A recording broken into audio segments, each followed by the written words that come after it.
Hello people, welcome to my channel Vijay kiddies vlogs and devotional. ఇవాళ మీ ముందుకు మరో కొత్త రెసిపీతో మీ ముందుకు వచ్చేస్తున్నాను. అదేంటంటే బెల్లంతో చేసిన తోటకూర కడల పులుసు. అది కిడ్స్ కూడా చాలా ఇష్టంగా తింటారు అండ్ హెల్త్కి కూడా మంచిది.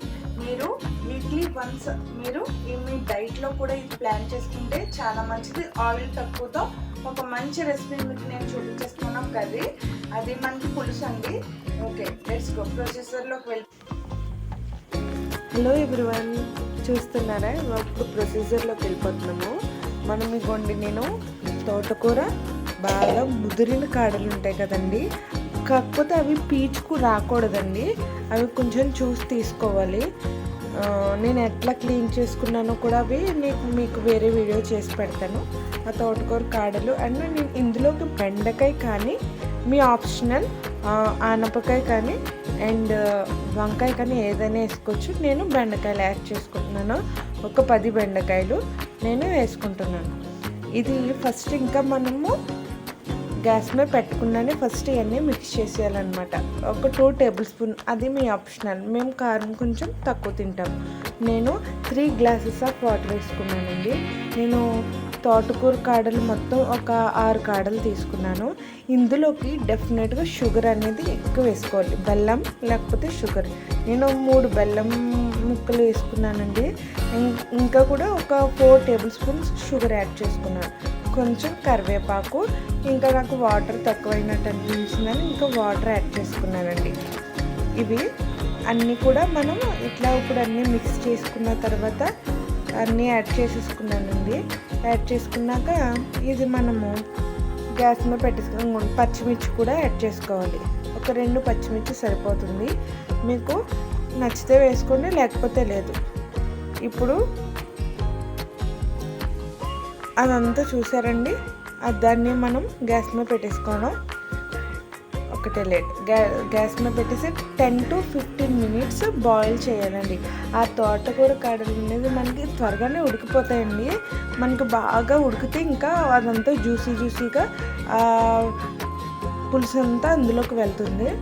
ఇప్పుడు నేను చింతపండు కూడా ఒక చేతి గుప్పెడంతా, అది ఒక పెద్ద నిమ్మకాయ సైజ్ ఎంత అండి, అది దాన్ని ఒక 10 అప్పుడే మనము ఉడకబెట్టుకున్నప్పుడే దీన్ని మనము వాటర్ పోసేసి నానబెట్టేసుకోవాలి. నేను పక్కన నానబెట్టేసుకుంటున్నానండి. ఈలోగా దాన్ని బాయిల్ చేసేద్దామండి. ఇప్పుడు స్టవ్ ఆన్ చేసుకొని దీన్ని 10 to 15 మినిట్స్ మనము బాయిల్ చేసేద్దాం. మూత పెట్టుకోవసరం లేదండి, నేను మూత పెట్టుకోవట్లేదు, డైరెక్ట్గానే ఉడికిపోతుంది. ఒక 2 టేబుల్ స్పూన్స్ ఆఫ్ ఆయిల్ వేసుకుంటున్నాను. ఇది మామూలుగా డైట్ చేసే వాళ్ళకని ప్రతి ఒక్కరికి కూడా లెస్ ఆయిల్ అండ్ తక్కువ ఆయిల్ తోటి మంచి ఫుడ్ మనకి. ఇంకా నేను యాడ్ చేసుకుంటున్నాను షుగరు, 4 టేబుల్ స్పూన్ షుగర్ వేసుకున్నాను. కొంచెం కల్లుప్పు కూడా నేను యాడ్ చేసుకుంటానండి. చూడండి, అది మనకి ఆ అరోమా కూడా చాలా మంచి ఫ్లేవర్ వస్తుందండి. కావాలితే ఇందులో బెండకాయలు వేసుకోవచ్చు, ఇంకా వంకాయ కూడా యాడ్ చేసుకోవచ్చు అండి. నేనైతే బెండకాయ యాడ్ చేసుకున్నాను. చూడండి, ఇప్పుడు మా పిల్లలు అయితే చాలా ఇష్టంగా తింటారండి తోటకూర కాడల పులుసు. యాక్చువల్లీ తోటకూర తినరండి. నేను ఇలా కాడలతోటి ఇలా పులుసు చేసుకున్నప్పుడల్లా చాలా ఇష్టంగా తింటారు. మెయిన్లీ మా మామయ్య గారి కంటే చాలా ఇష్టం అండి. ఇది ప్రత్యేకంగా సండే మార్కెట్స్లో చూసుకొని మరీ తెచ్చుకుంటారు. అవి ఆ కాడలు అనేది చాలా ఇష్టంగా ఆయన గురించి చేస్తామండి. నేను కూడా మ్యారేజ్ అయ్యాకే తింటున్నాను. చూడండి, మనకి అది బాయిల్ అవుతుంది కదండి. ఆ బాయిల్ అయిన తర్వాత చింతపండు గుజ్జు తీసేసుకొని మనం నేను ఒక గ్లాస్ వాటర్ వేసుకున్నాను కదండి.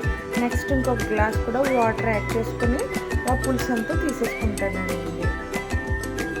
చాలా బాగుంటుందండి. ఒకసారి మీరు కూడా ట్రై చేయండి.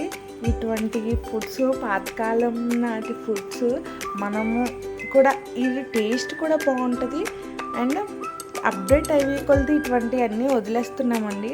కాకపోతే లేదండి, ఇందులో టేస్ట్ అనేది ఒకసారి అలవాటు పడితే వదలేరు. తీపి తినేవాళ్ళు, కొంచెం స్వీట్ తినేవాళ్ళు మాత్రం దీనికి చాలా నచ్చుతారు. ఒక్కొక్కరు చాలామంది పులుసుల్లో వేసుకోరండి. వేసుకోలేని వాళ్ళకి కూడా షుగర్ అండ్ స్వీట్ లెస్ చేసుకొని ఇలాగే సేమ్ ప్రొసీజర్లో చేసుకోవచ్చు. కాకపోతే దీనికి మెయిన్లీ స్వీటేనండి, స్వీటే బాగుంటుంది. చూడండి, ఇంకా షుగర్ యాడ్ చేస్తున్నాను సరిపోలేదని. మాకు బాగా ఇందులో ఆటోమేటిక్గా ఒక 150 grams ఆఫ్ స్వీట్ అనేది యాడ్ చేశానండి మొత్తం నేను. చూడండి, బాగా బాయిల్ అవుతుంది. బాయిల్ అయినాక చింతపండు ఆ అరోమా కూడా మనకి చాలా బాగా వస్తుందండి.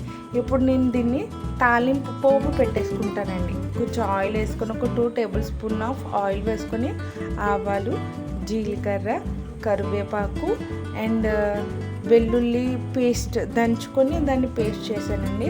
అండ్ కరివేపాకు, ఎండుమిర్చి అవి అన్నీ మనము పేస్ట్ అని పోపు పెట్టేసుకుంటున్నానండి. పోపు చూడండి, ఆ అరోమా మాత్రం సూపర్ వస్తుందండి.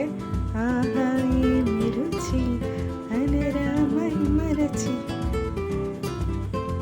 చాలా బాగుంటుందండి.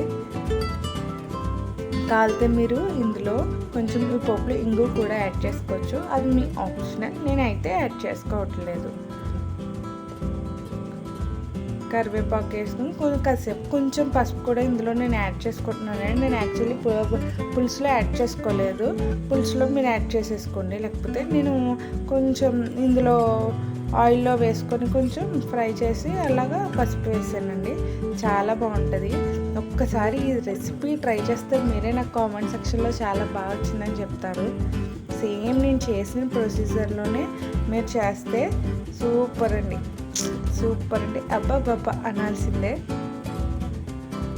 కొంచెం బాగా ఫ్రై అవ్వాలండి. గోల్డెన్ బ్రౌన్ కలర్ వచ్చినట్టు ఇవన్నీ నేను ఇందులోనే యాడ్ చేసేసుకుంటున్నాను. పులుసు వేసుకొని అప్పుడు అందులోకి గిన్నెలోకి మళ్ళీ టర్న్ చేసుకుంటాను. చూడండి,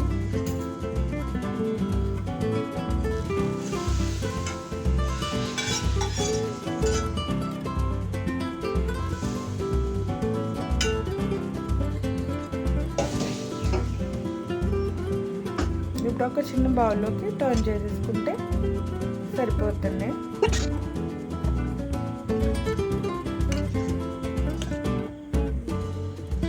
చూసారండి అవి ఎంత బాగున్నాయో. సేమ్ ఇక్కడ నుంచి చూస్తే మునక్కాడలా కనిపిస్తున్నాయండి. అవి రియల్గా చూసిన అట్లనే కనిపిస్తాయి. అదిగోండి రెడీ అయిపోయింది. వేడిగా ఇప్పుడు వేడి అన్నంలో తింటే ఉంటుందండి. చూడండి, సూపర్ ఉంటుంది.